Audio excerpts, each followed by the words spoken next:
ওইটা কোনো সফলতা না। আপনার অনেক গাড়ি আছে, বাড়ি আছে, অনেক সম্পত্তির মালিক, আসলে এটা কোনো সফলতা না। সফলতা কোনটা জানেন?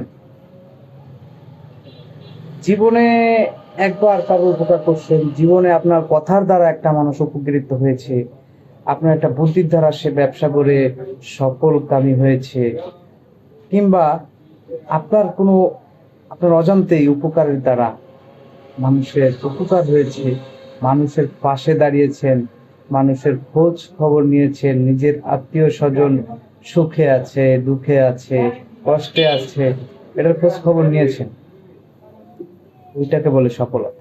আপনি যেটাকে সফলতা মনে করছেন, গাড়ি বাড়ি টাকা পয়সা ধন দৌলত চাকচিক্য, এটা আসলে সফলতা না। কথাটা বলার একটা কারণ আছে।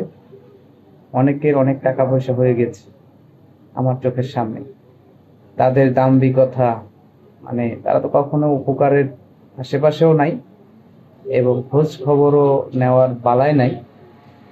যাই হোক, তারপরেও তাদের জন্য শুভকামনা। কিন্তু মানুষ মানুষের জন্য করবে, মানুষ মানুষের পাশে দাঁড়াবে, এটাই আমি মনে করি আসল সফলতা। ভালো থাকবে।